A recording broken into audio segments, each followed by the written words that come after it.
देश दुनिया की हर छोटी बड़ी खबर देखने के लिए सब्सक्राइब करें हमारे चैनल द न्यूज एक्सप्रेस को और घंटी का बटन दबाएं ताकि हर छोटी बड़ी खबर आप तक पहुंच सके। मेतई पंगल अनुसूचित जनजाति मांग समिति की ओर से दिल्ली के जंतर मंतर पर मणिपुर से आए मेतई पंगल समुदाय के लोगों ने अपनी मांगों को लेकर प्रदर्शन किया। उन्होंने अपने मांगों का विवरण भी दिया, जैसे विशिष्ट संस्कृति, भौगोलिक अलगाव, बड़े पैमाने पर संपर्क की शर्म, देश में जनजातीय समूह की पहचान करने के लिए पिछड़ापन जैसा कि ये तथ्य आपके सामने प्रस्तुत किए गए हैं। मैं आपसे ये भी अनुरोध करता हूं कि कृपया भारत के संविधान के अनुच्छेद 342(1) के तहत उन्हें अनुसूचित जनजाति सूची में शामिल करने की सिफारिश करने की संभावना देखें।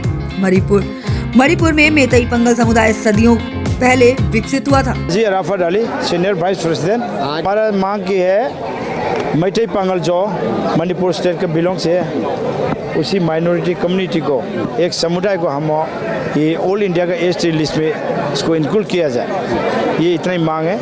किससे मांग कर रहे हैं? ये हमारे मांग जो है मणिपुर राज्य का ऑनरेबल चीफ मिनिस्टर से जल्द रिकमेंड होना चाहिए और हमारे भारत के जो केंद्र सरकार प्राइम मिनिस्टर तक पहुंच के आवाज़, इसके लिए हम जंतर मंतर में आया और हमारे कम्युनिटी मेतई पंगल के जितने भी है सारे लोग इकट्ठे करके जंतर मंतर में आया।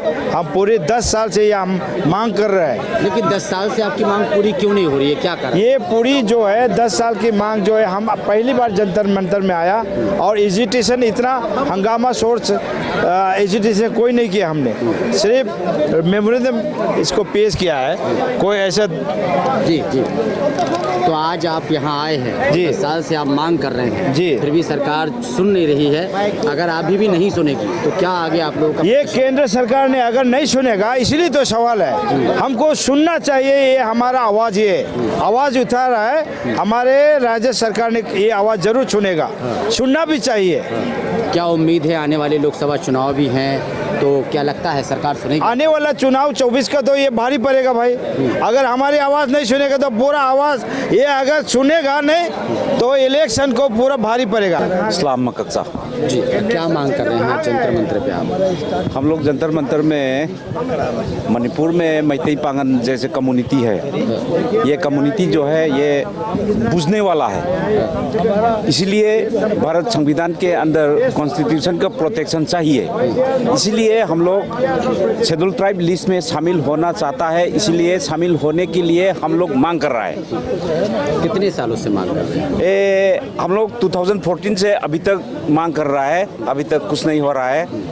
क्या कारण है कि राज्य सरकार और केंद्र सरकार सुन नहीं रही है आप लोगों की? केंद्र सरकार या राज्य सरकार क्यों नहीं सुन रहा है वो तो ये तो पता नहीं, लेकिन हम लोग का मांग पूरी करने के लिए हम लोग जो भी करता चाहता हूँ, करने के लिए जो भी ज़रूरत है वो करते रहेंगे। आज क्या अपील कर रहे हैं पीएम मोदी से आप? पीएम मोदी से, मोदी सर, हम लोग चाहता है मणिपुर में मेतई पंगल कम्युनिटी है, पृथ्वी के कहीं भी जगह मणिपुर में है, फिर भी कहीं भी जगह नहीं है, तो इसलिए छोटा सा कम्युनिटी समझकर ये लोग बुझने वाले हैं, ये समझकर हम लोगों को मेतई पंगल को शेड्यूल ट्राइब लिस्ट में शामिल करवाना चाहता है। आने वाले लोकसभा चुनाव है, कितनी उम्मीद है लोकसभा चुनाव से पहले क्या आपकी मांग पूरी हो पाएगी? हो पाएगी, क्यों नहीं हो पाएंगे?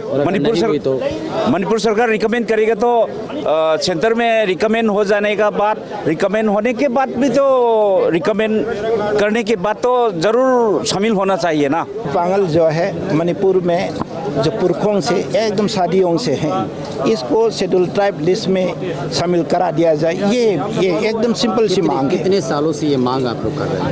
ये लगभग ये हिस्ट्री गवाह देता है कि 606 AD से हम मणिपुर में रह रहे हैं। इसके पहले से भी मणिपुर में मुसलमान रह चुके हैं और उसी ज़माने से आज तक वहाँ मुसलमान हैं। बात एकदम अहम बात क्या है, वहाँ वहाँ का मुसलमान इस्लाम धर्म को मानते हैं, इस्लाम धर्म चलते हैं, मगर वहाँ जो मुस्लिम है, वहाँ का मुस्लिम, इसको हम लोग पंगल कहते हैं, मैतई पंगल कहते हैं। अलग सी पहचान है इसका। दुनिया की कहीं भी कोने में ये जो है समुदाय नहीं मिलेगा, नहीं देखेगा। ये भाषा बोलने वाला नहीं देखेगा। इस्लाम है मगर भाषा हम अलग बोलते हैं। हमारा जो पहचान अलग है, हमारा रहन सहन अलग है, हमारा कल्चर संस्कृति जो है जो अलग है, बिल्कुल अलग है। तो हम लोग जो है जोग्राफिकली अगर देखें तो हम लोग जो सिटी में हमारा बहुत कम आबादी रहते हैं, तो एकदम झील की किनारे, नदी के किनारे और खेतों के पास, ये जोग्राफिकल आपको बता रहे हैं। ये शेड्यूल ट्राइब लिस्ट में शामिल कराने की पॉइंट में ये भी एक है। और हमारा जो है प्रिमिटिव कल्चर के बारे में तो प्रिमिटिव ट्रेड के बारे में तो आप तो जानते हैं, ये हम लोग सालों साल से है। और इकोनॉमिकली बैकवर्ड, एकदम अहम बात जो है इकोनॉमिकली बैकवर्ड, तो आप तो जानते होंगे, आप तो न्यूज़ वाले हैं कि वहाँ जो है हम लोग ओबीसी में मगर ओबीसी में होते हुए हम लोग जनरल से भी ज़्यादा हम लोग को ट्रीट करते हैं, जनरल कैटेगरी से भी ज़्यादा। ओबीसी का जो सुविधा है हमको नहीं मिल रहा है। हम माइनॉरिटी हैं मगर माइनॉरिटी की सुविधा पूरा नहीं मिल रहा है। मतलब हर तरफ से हम लोग का जो है अधिकार है वो हम लोग को नहीं मिल रहा है। लेकिन लगातार आप डिमांड्स कर रहे हैं, मांग कर रहे हैं, राज्य सरकार क्या कारण है कि आपकी सुन नहीं रही है? और आज केंद्र सरकार से हम मांग करने आए हैं, जंतर मंत्र पे आए हैं। राज्य सरकार सुन नहीं रहा है, ये पूरा उन्होंने का फाइनल डिसीजन तो नहीं है, कैबिनेट के डिसीजन नहीं ले रहा है, मगर अभी आज कल से शुरू है असेंबली का जो है बैठक जो है, तो कल से शुरू था, आज भी है असेंबली में। हमारा मांग है असेंबली में वो स्वाद का राजा रेगानी मसाला, खाने में चाहिए स्वाद तो रेगानी मसालों का ले साथ। गुरुग्राम का प्रसिद्ध रेगानी मसाला बनता जा रहा है देश का प्रसिद्ध मसाला। तरह तरह के व्यंजनों में अगर मिलेगा रेगानी मसाले का जायका तो खाने में आ जाएगा स्वाद। लाजवाब स्वाद के लिए आज ही अपने किचन में लाएं रेगानी मसाले। क्या आपने रेगानी मसाले अभी ट्राई किए हैं? अगर नहीं किए तो एक बार जरूर करें। एक बार खाएंगे, बार बार मंगवाएंगे। 100% शुद्धता के साथ पूरी तरह से प्राकृतिक संसाधनों से निर्मित रेगानी मसाला पाउडर सिर्फ और सिर्फ आपके लिए उपलब्ध है अमेज़न, फ्लिपकार्ट जैसे ऑनलाइन प्लेटफॉर्म पर।